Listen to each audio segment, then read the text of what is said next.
Hello, and welcome to Mr. Marr History. In today's episode, we're going to be looking at the Higher History exam, specifically how to answer essay questions. Let's start off with some background information about these essays. Essay questions will be worth 22 marks. You are going to answer 2 essay questions in the final exam. One of these comes from the British unit, and one of these comes from the Europe and the World unit. The purpose of these questions is really about a debate.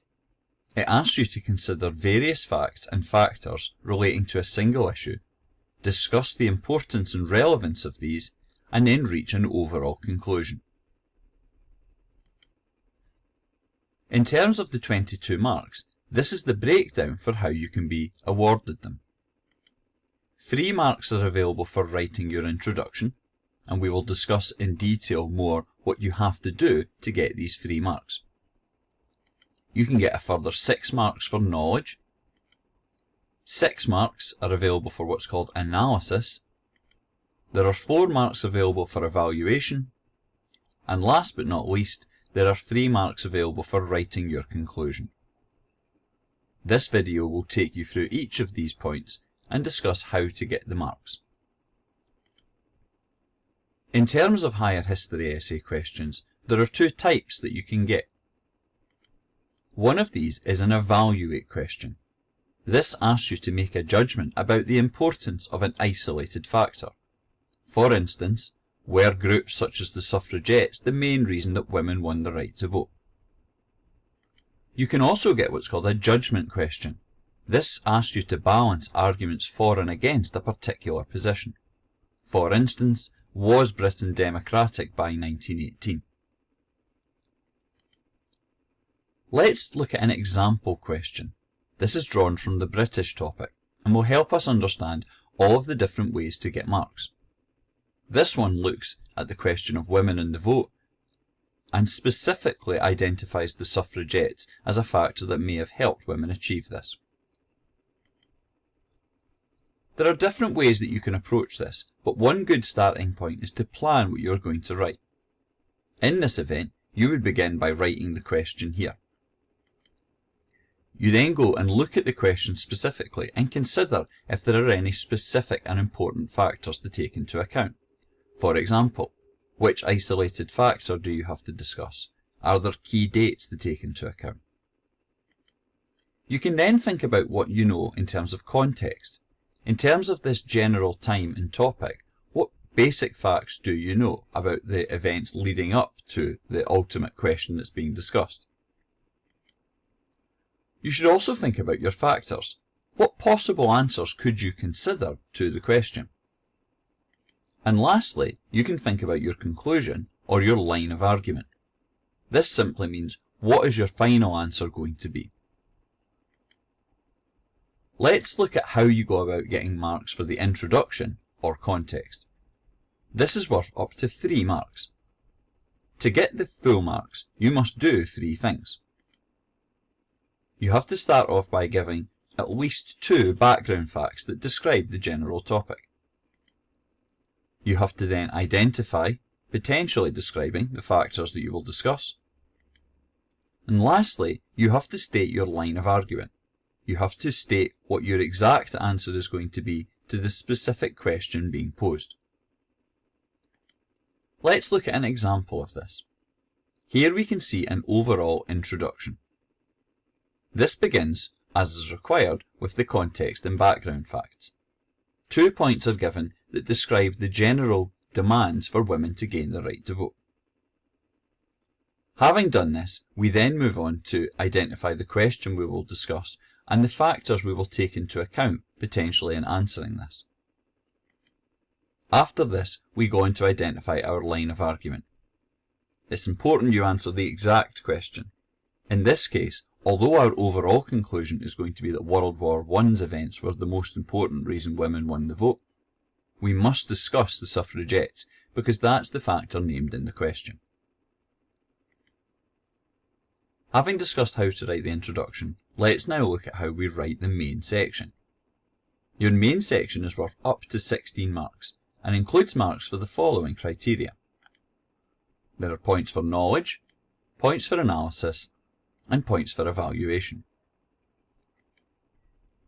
One idea when you write your main section is to use idea. This is a little acronym that might well help you write all the different sections. Let's discuss what the idea acronym involves. The I in idea simply is about introduce or introduction. You should simply name the factor that you are going to discuss and let the marker know what they should expect to read about. The D in idea stands for describe. If you've done National 5, this is something that you should already be familiar with. In this case, you are seeking to describe at least 2 relevant and detailed facts about the issue. The E in idea stands for explain, and again this has a National 5 history link if you have done this. In this case, you are seeking to explain 2 points of view. For this factor, you want to explain why it is important. You also want to give a counter-argument for why it is not important. Lastly in idea, we have A, which is our answer.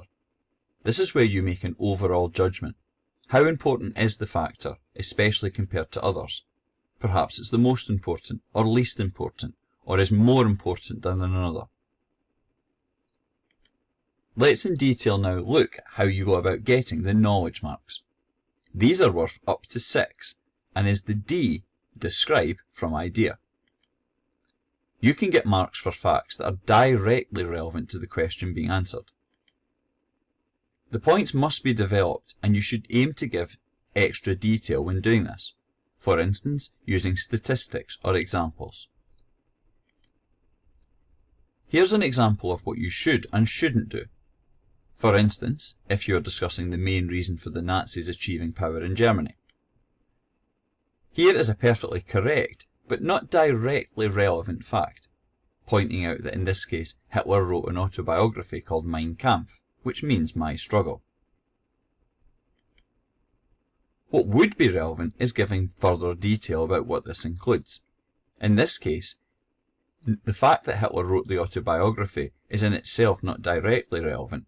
What is particularly useful is pointing out the detail that this included.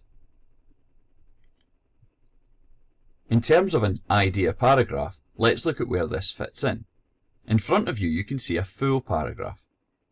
In this case, we identify first of all our first fact from our suffragettes essay, and then we identify our second fact describing the work of the suffragettes. Having done this, we then go on to analysis. This is also worth 6 marks, and is the E, or explain, from idea. This can involve different things. You might discuss the strengths and weaknesses of each factor in terms of the overall question, giving arguments for and against its importance. It's important to note that if you don't seek to give both sides of the argument, i.e. if each time you simply explain why it is important, you're going to gain a maximum of 3 marks. Here again you can see the same paragraph we've just looked at. Remember, we started off by introducing the factor we would discuss. We then went on to describe 2 facts about it, in this case the suffragettes. Having done this, we want to first of all explain exactly why the suffragettes were an important reason women won the vote. Then as a counter-argument, we want to explain why this is arguably not the case and that they weren't important. Having done this, it's now time to think about our evaluation. Evaluation is worth up to 4 marks and is the A, or answer, from idea. There's different ways you can do this. You might state a historian's opinion on the factor's importance. You could explain if the factor is the most or least important in terms of the overall question, providing new evidence to do so. Another way is to link back to your line of argument. And this would involve you ultimately explaining why one factor is the most important, and this should be done in the context of each factor. Here again we have our full example. In this case, we started off by introducing what we would discuss, we went on to describe it, and then we explained why it was and wasn't important. Finally, therefore, we have our answer, our evaluation. And in this case, you can see we have made a very clear judgment in comparing. In this case, we point out that the suffragettes hurt women's campaign by their violent attacks on politicians, but that eventually events of World War I helped change people's minds on this. Let's look at an idea paragraph in full summary. This is the full paragraph we have discussed. We started off by introducing the factor to be discussed. We then went on to describe at least 2 relevant and detailed knowledge points about this factor. We then went on to explain both why it was and is arguably not an important factor. And finally, we make our answer, where we decide if this is indeed the most important factor or not. This, therefore, is our full idea paragraph, and the target is to do this up to 4 times. Having done that, all that left is to write a conclusion. The conclusion is worth up to 3 marks. To get full marks, you should aim to do the following. Firstly, start by answering the exact question which has been posed, including naming the factor which is named in the question. You should then go on, in the case of a most important question, to explain why your main factor is more important than another. You then want to repeat this for up to 2 more factors to get the 3 marks. Let's look at an overall example. In this case, you can quite clearly see a starting point where we answered the question, pointing out that in fact World War I was the most important and not the work of the suffragettes. We then go on to discuss 2 specific factors. In this case, we point out a reason that World War I was more important than the suffragettes. We then repeat this for another factor, and finally a 4th factor as well. These 3 comparisons will give us our 3 marks. In summary, therefore, this is how you go about writing an essay. We need our introduction, we need a main section where we discuss up to 4 factors, and we also need a conclusion. Our introduction, remember, should describe at least 2 background facts. It should identify the factors you'll discuss, and then state your exact answer or line of argument. You then go on to a main section where we use idea by introducing the factor to be discussed, describing at least 2 facts about this, explaining why this is and is not arguably the answer to the question, and then we give an answer where we decide overall how important this is. We want to do this at least 3 and up to 4 times. Finally, we have our conclusion, that we begin by answering the exact question. We then compare different factors' importance. For instance, B is less important because, but A is more important because. And we want to do this 3 times.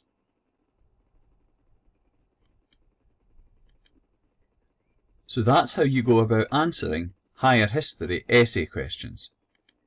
It's really that simple.